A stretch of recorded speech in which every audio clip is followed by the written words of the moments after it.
दोस्तों, मैं बलजीत परमार एक बार फिर आपके सामने बलजीत परमार फॉर यू अपनी चैनल लेके सामने हाजिर हूँ।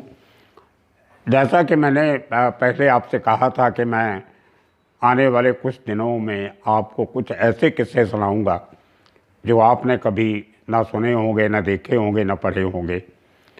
उसी लड़ी में आज एक दूसरा किस्सा मैं आपको फिल्म इंडस्ट्री के उस हस्ती के बारे में सुनाने जा रहा हूँ जिसका नाम आपने सुना, जिसको आपने स्क्रीन पे देखा, जिसको बहुत बड़ी बड़ी कंपनीज की ड्रेसेस का इश्तिहार देते हुए, प्रमोशन करते हुए देखा, जो एक उस परिवार से रहा है जिसमें सब के सब कलाकार थे। उसका बाप, उसका चाचा और बहुत से उस फैमिली के लोग फिल्म इंडस्ट्री से जुड़े हुए थे। और ये किस्सा है 2001 का। और इस किस्से का जो नायक या खलनायक जो है वो उसका नाम है फरदीन खान, फिरोज़ खान का बेटा। और एक हिसाब से मेरा पड़ोसी भी था मुंबई में। मैं जहाँ चांद सोसाइटी में रहता था तो मेरे घर से हार्डली 50 गज की दूरी पे फरदीन खान का घर था, फिरोज़ खान का बंगला और साथ में संजय खान का बंगला। तो ये मेरे पड़ोसी उस एरिया में आते जाते मिलते भी थे, साथ सलाम भी होती थी, हालचाल भी पूछा जाता था। लेकिन मुझे मालूम नहीं था कि एक दिन मुझे उस बच्चे के बारे में वो सब कुछ देखना पड़ेगा जो मैंने कभी ना सोचा था, ना दिलो दिमाग में कहीं था। तो बात जैसे मैं बता रहा हूँ 2001 की है। 5 मई 2001 को शाम लेट रात मुझे मेरे एक खबरी मित्र थे जो कस्टम के, डीआरआई के, एनसीबी के बड़े बड़े ऑफिसर्स के साथ उसके बहुत गहरे ताल्लुकात थे।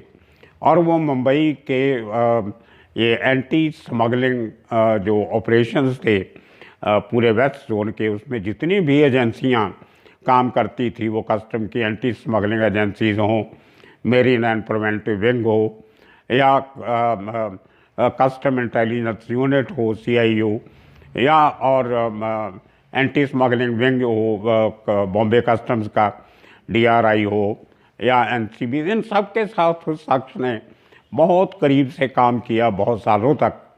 उसका नाम था सलीम। वो एक लात से थोड़ा लंगड़ा के चलता था, थोड़ा सा मालूम नहीं पड़ता था, लेकिन ध्यान से देखते तो मालूम पड़ता था। उसको इसलिए उसका निकनेम सलीम लंगड़ा भी पड़ा हुआ था।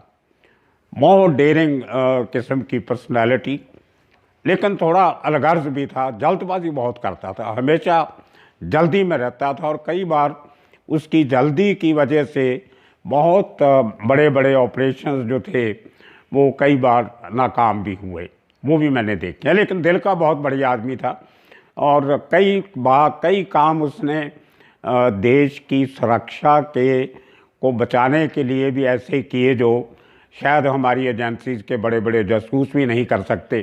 तो मेरी रिस्पेक्ट सलीम के लिए इसलिए ज़्यादा थी कि वो खबरी था, लेकिन देश हित में खबरी था। वो खुद पैसा कमाने के लिए या अपने काम करवाने के लिए किसी की इतला इन एजेंसीज को नहीं देता था, बल्कि इस देश की सुरक्षा संपूर्णता को सामने रखते हुए वो काम करता था। तो मैं उसे एक किस्म का एन ऑफिसर, एन मुफ्ती कहा करता था उसको। तो मेरे साथ बहुत अच्छे रिलेशन थे उसके, घर में आना जाना। मैं भी उसके घर में जाता था। कलाबा में समुद्र के किनारे उसका घर था। उसकी अपनी एक छोटी सी मोटर बोट थी, एक छोटी सी फ्लैट बॉटम उसकी कश्ती भी थी जिसको होड़ी बोलते हैं। तो वो समुंदर में इतना घूमता था अपनी बोट लेके कि समुंदर के रास्ते उसको इतने मालूम थे जितने शायद किसी कस्टम वाले को, या जो समुद्री बेड़ा है अपना कोस्ट गार्ड, उनको भी इतने मालूम नहीं थे। उसका एक और निकनेम था, उसको एजेंसीज वाले आमतौर पर समुद्री कीड़ा कहते थे। समुद्र का कीड़ा है।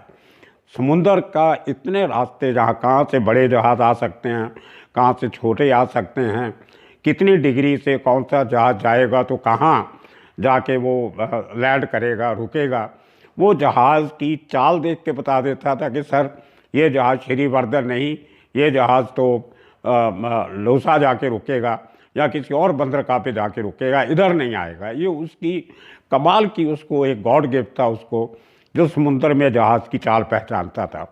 खैर 5 मई की देर शाम उसका मुझे फ़ोन आया। मैं जुहू पे रहता था, तो बोलता सर मैं आऊँगा आपके पास थोड़ा लेट, अब सोना नहीं आज, और अपने ड्राइवर को बुला के रखना, आपकी गाड़ी भी चाहिए होगी।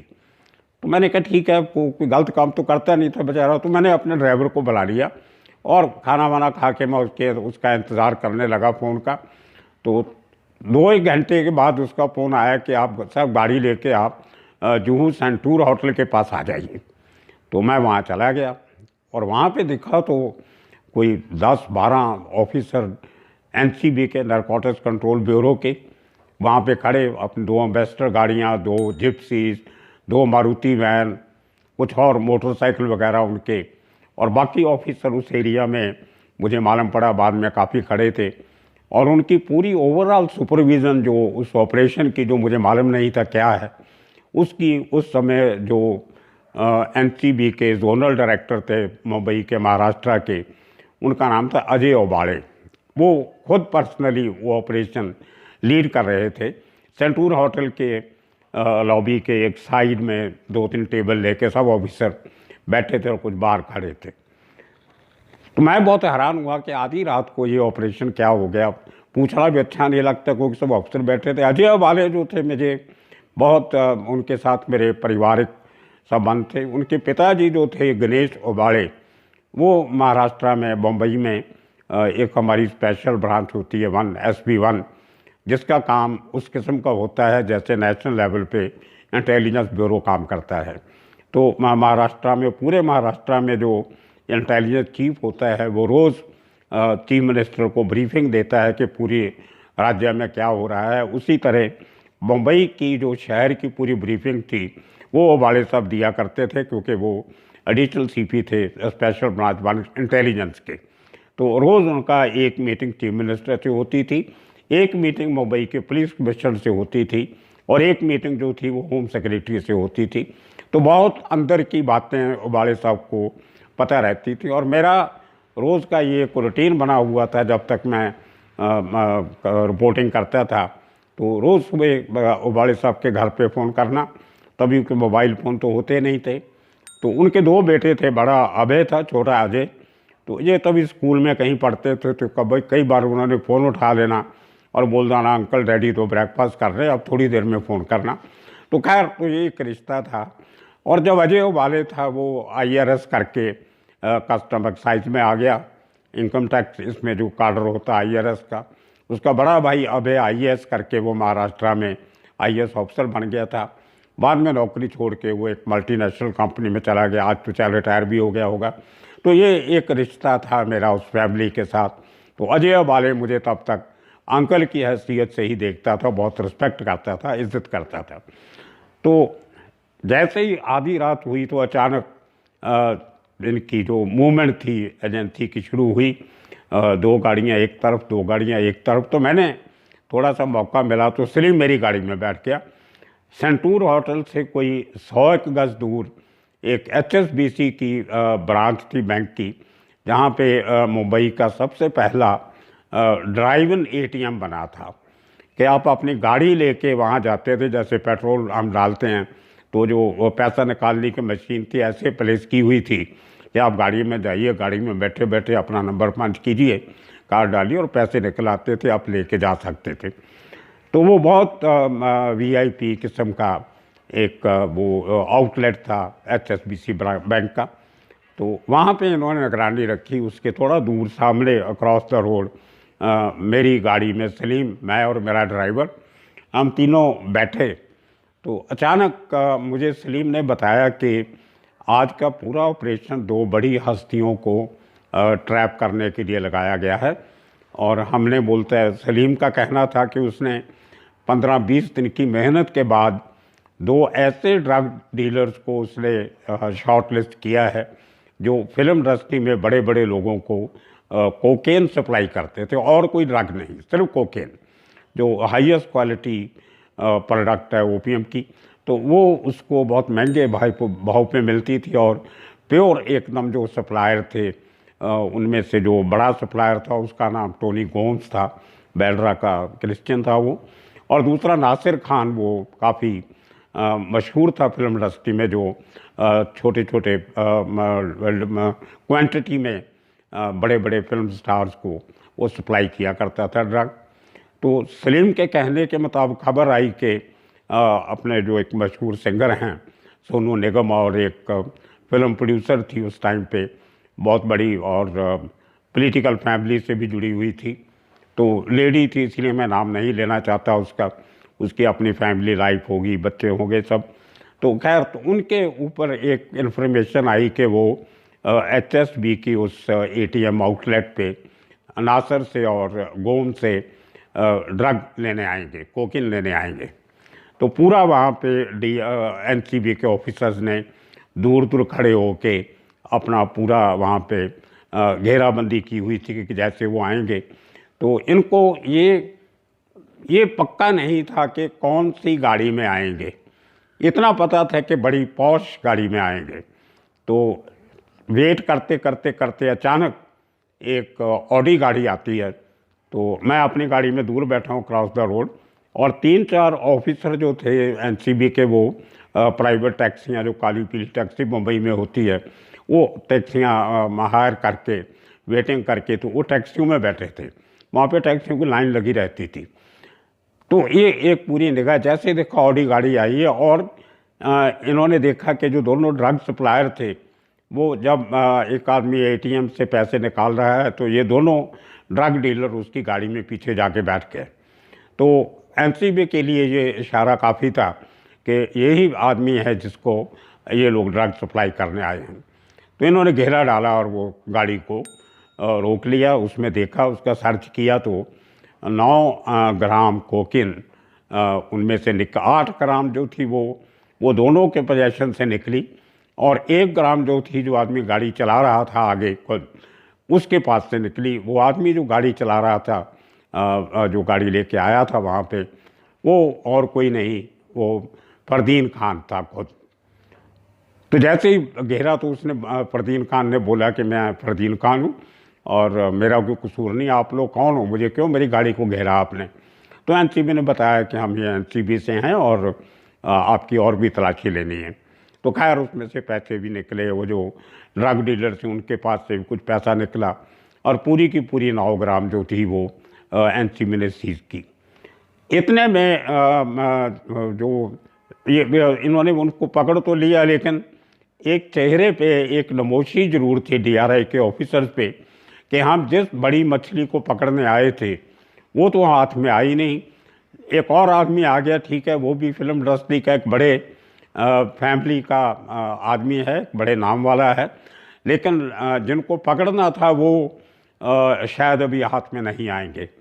और तभी एक मर्सिडीज़ गाड़ी और एक पजेरो वो वहाँ पे पहुँचती है, और जब उन्होंने देखा कि आगे कुछ ये गड़बड़ चल रही है, गाड़ी को घेरा हुआ है, 10-12 लोग खड़े हैं, तो थोड़े कुछ तमाशबीन भी खड़े हो गए थे आते जाते, मुंबई तो पूरी रात जागती है। तो वो समझ गए कि कोई गड़बड़ है, कोई खतरा है, और वो गाड़ियाँ एकदम स्पीड से भागी, वो दोनों गाड़ियाँ। तो बाद में मालूम पड़ा कि जो पजेरो थी वो सोनू निगम की थी, और दूसरी मर्सिडीज थी वो उस लेडी प्रोड्यूसर की थी। और लेकिन उसके जब भागने के चक्कर में जब वो U-टर्न लेके अमिताभ बच्चन का जो बेंगलो है झनक, वहाँ से भागे दूसरी तरफ, तो पीछे DRI की NCB की गाड़ियाँ लगी इनके पीछे, लेकिन वो इतनी तेज़ रफ्तार की गाड़ियाँ, और NCB के पास बेस्टर गाड़ियाँ, मारुति वैन और जिप्सी गाड़ियाँ, ये उनका पीछा नहीं कर सकी। और मेरा उस सलीम मेरी गाड़ी में भाग के बैठा, एक NCB का छोटे लेवल का ऑफिसर, वो भी भाग के मेरी गाड़ी में आए कि साहब मुझे ड्राइवर को बोले भगाओ गाड़ी। और मेरी बदकिस्मती ये कि मैंने वो गाड़ी अभी रिसेंटली ख़रीदी थी, 13 अप्रैल को, मैटिस गाड़ी थी, छोटी सी, देगू वालों ने निकाली थी, उसका गवर्नर भी नहीं खुला था अभी। 13 अप्रैल को मैंने गाड़ी खरीदी थी बैसाखी वाले दिन, और 5 तारीख को ये भगानी पड़ गई, तो वो 70 किलोमीटर से ज़्यादा भागे नहीं। तो हम फिर भी काफ़ी देर सब लोगों ने, सब 6-7 गाड़ियों ने पीछा किया जुहू की गलियों में।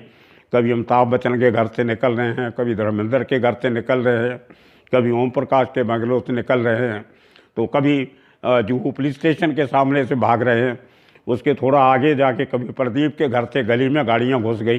पुराने एक राइटर थे कवि प्रदीप, जिन्होंने वो गाना लिखा था, ऐ मेरे वतन के लोगों जरा आँख में भर लो पानी। उनके घर के बाजू से गली छोटी सी विले पार्ले की तरफ जाती है, उस गली में वो गाड़ियाँ दोनों घुस गई और हमारी गाड़ियाँ जो सब थी उनको उनका पीछा करना नहीं मिला और सब वापस, हम लोग वापस फिर वहीं ATM पे आए। तो फिर फरदीन खान को लेके NCB के ऑफिसर थे, वो अपने ऑफिस चले गए। मैं रात के कोई 3 बजे 3:30 बजे अपने घर वापस आया जुहू पे। और दूसरे दिन मैं रात को भी 2-4 बार बात हुई, अजय वाले से भी हुई, सलीम से भी हुई। तो उनको लगा कि चलो कोई बात नहीं, आज ये लोग बच के चले गए तो फिर कभी हाथ में आ जाएंगे, लेकिन जो हाथ में आया है उसकी कार्रवाई तो करनी थी। तो उसको सुबह उसका मेडिकल करवा के अगले दिन सुबह सुबह, जब तक प्रेस वालों को मालूम भी नहीं पड़ा, इतनी रात किसी को पता ही नहीं चला कि रात को क्या हुआ है, तो उन्होंने उसका रिमांड लेके इनिशियल, तो उसकी इंक्वायरी शुरू कर दी NCB के ऑफिस में। तो शाम को, मैं दूसरे दिन शाम को फ़ोन किया मैंने कि अजय वाले को कि मैं आना चाहता हूँ, थोड़ा जरा फरदीन खान को मिलें, ज़रा देखें क्या बातचीत करता है। बोलता अंकल आ जाओ, कोई बात नहीं। मैं उस टाइम पे बम्बई के किसी अखबार में काम नहीं करता था, मैं इंग्लैंड में था और थोड़ी देर पहले ही मैं अप्रैल के बिगने में मैं आया था और 1 हफ्ते 10 दिन का मैंने वापस इंग्लैंड फिर जाना था। तो मैंने किसी रिपोर्ट तो करना नहीं था किसी अखबार में। तो अजय वाले को भी मालूम था कि अंकल बाहर से आए हैं, अखबार में तो खबर छापनी नहीं, तो इनका आएंगे भी तो कोई हमारी इन्वेस्टिगेशन में कोई फ़र्क नहीं पड़ेगा। तो मैं शाम को NCB के ऑफिस में, जो बैलड पियर में जो एक ऑफिस था उनका, बड़ी पुरानी गौथिक स्टाइल की बिल्डिंग है, वो एरिया पूरा बैलड पियर का, अगर आप छुट्टी वाले दिन जाके देखो तो आपको लगेगा कि जैसे वो इंग्लैंड के सिटी लंदन का एक पार्ट है। बहुत खूबसूरत बिल्डिंग है जो अंग्रेज़ों ने बनाई थी, वो आज भी उसी तरह वहाँ पे मौजूद हैं। तो मैं वहाँ पे गया तो देखा कोई 100 के करीब बॉम्बे का मीडिया, इंटरनेशनल मीडिया वहाँ पे NCB के ऑफिस के सामने खड़े। आपने देखा होगा पिछले दिनों में जब फिल्म इंडस्ट्री में सुशांत सिंह राजपूत के केस के बाद जो NCB की कार्रवाई होती थी, तो NCB के ऑफिस के बाहर आपने देखा होगा सैकड़ों प्रेस वाले और लोग खड़े रहते थे। उसी ऑफिस की बात मैं कर रहा हूँ। तो 4th फ्लोर पे उनका NCB का ऑफिस था, उस बिल्डिंग में नीचे को और ऑफिस थे। तो उसके पहले भी मैं NCB ऑफिस में जाता रहता था। अजय वाले के पहले जो जोनल NCB के चीफ थे ओम प्रकाश जी, वो पंजाबी थे और वो उनको मैं मिलने जाता था। उन्होंने अकेले रहते तो सरकारी घर ले लिया था, तो वो रात को भी अपने NCB के ऑफिस में सोते थे, एक छोटे से कमरे में। तो उनकी एक पेंट्री है छोटी सी NCB के ऑफिस में कॉर्नर पे, वहीं पे खाना बनता था। उनका स्टोव तभी हुआ करते थे, गैस सिलेंडर नहीं रखते थे वो, क्योंकि ब्लास्ट होने का डर रहता है। तो स्टोव, क्योंकि ऑफिस था, प्रॉपर रेसिडेंस नहीं थी, तो एक स्टोव रखा हुआ था, उस पर वो ओम प्रकाश जी का खाना एक खानसमा बनाया करता था। मैंने भी कई बार उनके साथ खाना खाया, दोपहर का, रात का। तो ये NCB के ऑफिस का एक अंदर का सीन है। तो मैं गया तो सब प्रेस वाले बाहर खड़े, पूरे लाइन लगा के अपोजिट। मैं गया, लोगों से मेरी बातचीत भी हुई, कई लोगों से। ऊपर मैंने मैसेज भेज दिया कि मैं नीचे आया हुआ। तो अजय बोले कि आप थोड़ी देर में हमारे एक ऑफिसर आएगा, आपको इशारा करेगा, आप गेट की तरफ देखते रहना, जैसे ऑफिसर आपको बुलाए तो भाग के आ जाना। तो बाकी प्रेस से हम बात नहीं करना चाहते। तो मैं गेट की तरफ देखा तो थोड़ी देर के बाद ऑफिसर आया, मुझे इशारा किया। सलीम साथ में था उसके, सलीम पहले ही ऊपर पहुंचा हुआ था। तो जैसे इशारा किया मैं आहिस्ता से गया, दरवाज़ा खुला, मैं अंदर गया, दरवाज़ा बंद, मैं लिफ्ट से ऊपर गया। तो सब प्रेस वाले भागे, लेकिन उनके भागने के पहले पहले दरवाज़ा फिर बंद हो गया। तो मैं कोई 2-2.5 घंटे ऊपर NCB के ऑफिस में बैठा, फरदीन खान से बातें की। उसके पिताजी फिरोज़ खान वो बैठे थे, फिल्म इंडस्ट्री के कुछ लोग वहाँ आके बैठे हुए थे, तो उनसे बातचीत हुई। करते करते चाय वगैरह पिया, तो सारी खबर निकाली। तो मालूम पड़ा कि उसके ऊपर जो NCB ने केस बनाया था वो 1 ग्राम का बनाया था। 8 ग्राम जो थी वो उन्होंने सीज कर लिया। और वो जिस आदमी से ली थी उन्होंने वो ड्रग, कोई एक जो मेन सप्लायर थे, कोई फॉरेनर थे, वो भी क्वेश्चन के लिए बैठा के रखे हुए थे। और जो दोनों वो जो नसीर और जेम्स गोम्स तो जो था, उनकी स्टेटमेंट्स वगैरह रिकॉर्ड हो रही थी। उसमें काफ़ी उन्होंने फिल्म वालों के नाम लिए, जिनमें जैकी श्रॉफ का नाम भी था, कुछ और लोगों के नाम थे कि ये लोग भी हमसे ड्रग लेते हैं। तो काफ़ी 11-12 लोगों के नाम थे उसमें। लेडीज़ हीरोइन का नाम भी था, डिम्पल कपाड़िया का नाम भी था उसमें। लेकिन वो बाद में पता नहीं इंक्वायरी में क्या हुआ नहीं हुआ। खैर वो सब चल रहा था मैं देख के। तो मैं जब 2-2.5 घंटे के बाद मैंने अजय ओबाड़े को बोला कि नीचे प्रेस वाले इतनी देर से खड़े हैं बेचारे सुबह से आके, तो इनको आप एक बार ब्रीफिंग कर दो ताकि अपने ऑफिस में जाए, उन्होंने रिपोर्ट करनी है। बीइंग अ रिपोर्टर, एक पत्रकार होने के नाते मुझे थोड़ा सा बुरा लग रहा था कि मेरे कोलीग जो हैं उनमें से आधे लोगों ने तो मेरे साथ काम किया हुआ था। और बालाकृष्ण जो टाइम्स ऑफ इंडिया के सिटी एडिटर थे, वो खुद आके वहाँ खड़े हुए थे, मेरे से सीनियर थे, मेरे मित्र थे अच्छे।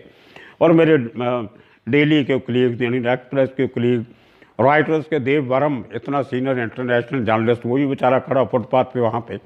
और ऐसे बहुत लोग, BBC के रिपोर्टर खड़े वहाँ पे। तो मैंने बोला अजय वाले को कि आप एक बार किसी ऑफिसर को भेज के आप उनको ब्रीफिंग कर दीजिए ताकि वो अपने ऑफिस जाए, अपनी रिपोर्ट फाइल करे। और पूरा देश भी देख रहा है जानने के लिए कि आखिर इतने बड़े फिल्म एक्टर, डायरेक्टर, प्रोड्यूसर का बेटा एक ड्रग केस में पकड़ा गया है, तो लोग जानना चाहते हैं।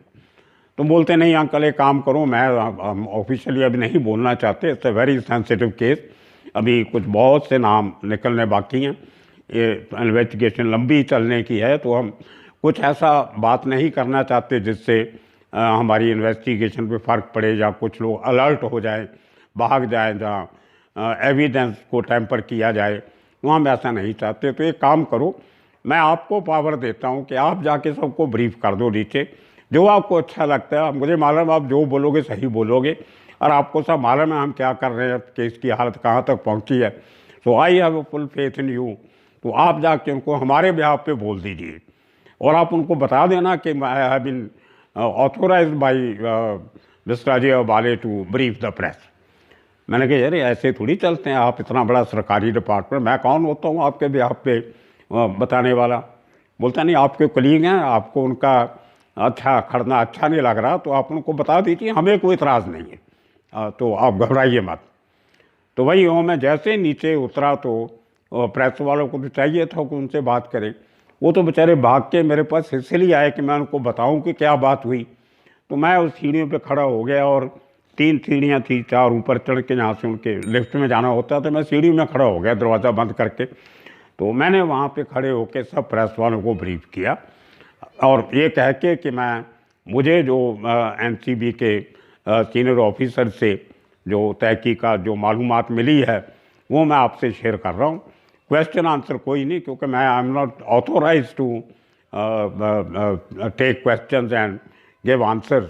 तो मैं आपको पूरा एक सीक्वेंस मैंने उनको बता दिया सब, जो मैंने एक रात पहले देखा भी था, मुझे तो वैसे ही पता था सब, वो मैंने सब सीक्वेंस उनको बता के सब। तो सारे लोगों ने मेरा थैंक्स किया, और वो अपने अपने अखबार में, TV से अपने ऑफिस में गए। और मेरा ख्याल वो पत्रकारिता के इतिहास में पहली बार ऐसा केस था जब पूरी की पूरी रिपोर्टिंग जो है वो मुझे कोट करके की गई। कई लोगों ने नाम लिया, कई लोगों ने नाम नहीं लिया। तो अखबारों ने ये लिखा कि a source close to NCB told us, ऐसा करके। कुछ बड़े अखबार होते हैं वो नाम लेना छापना अच्छा नहीं समझते, मुझे कोई फ़र्क नहीं पड़ता मेरा नाम लिखा नहीं लिखा। लेकिन वो मेरे कोलीग्स को एक राहत मिली, सुबह से खड़े थे और उनकी एक कॉपी बन गई, उनकी रिपोर्ट बन गई। तो वो एक मुझे एक अहम किस्सा मेरी ज़िंदगी में एज ए जर्नलिस्ट वो मिला।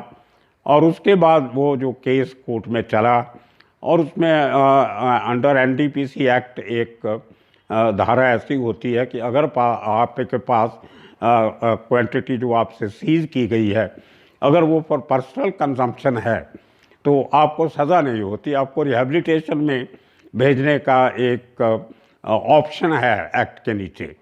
क्योंकि फरदीन खान पे 1 ग्राम कोकेन का केस बना था, तो वो उस ऑब्जर्वेशन में जाने का, रिहैबिलिटेशन सेंटर में जाने का उसके अंदर प्रस्ताव था। तो अल्टीमेटली वो आदमी ने वो रिहैबिलिटेशन का कोर्स पूरा किया और 4-5 साल के बाद वो केस से बरी भी हो गया। और 2018 में वो जो दोनों ड्रग डीलर थे, नासिर और टोनी, वो दोनों भी बरी हो गए, क्योंकि वो जो बाकी 8 ग्राम का जो उन्होंने कहीं सेल किया नहीं था, 8 ग्राम के कुछ पैसे उनसे नहीं मिले। तो एक डिपार्टमेंट पहले कोर्ट को बोल चुका था कि दे आर डीलर्स, वो तो बेचने के लिए लाए थे। तो ऐसा करके, लेकिन वकील आपको मालूम है कानून हमारे ऐसे हैं, वो 7 साल केस चलने के बाद 2018 में वो भी बरी हो गए और पूरे का पूरा केस खुर्द-बुर्द हो गया। और जिन लोगों को पकड़ने के लिए ये पूरा जाल उस दिन बिछाया गया था, वो नाकामयाब हो गया। और सलीम को पूरी उम्र मरने तक उसको इस बात का बहुत अफसोस रहा कि बोलते सर, ये मेरी ज़िंदगी की जो सबसे बड़ी गलती थी, मुझे जो पहले 2 दिन और मेहनत करके कंफर्म कर लेना चाहिए था कि वो जिन 2 बड़े लोगों को हमने पकड़ना चाहते थे वो कौन सी गाड़ी में ट्रैवल करते हैं, कौन सी गाड़ी का इस्तेमाल करते हैं। अगर मैं वो पहले जांच पड़ताल कर लेता तो हमें ये ऑडी रोकने की या इसको सर्च करने की ज़रूरत नहीं थी। उसमें ये हो सकता था कि फरदीन खान तो बच जाता, लेकिन वो 2 बड़े लोग जो थे वो हमें मिल जाते थे। वो केस था वो ज़्यादा अच्छा होता, उससे एक बड़ा सबक वो इंडस्ट्री को मिलने जैसा होता।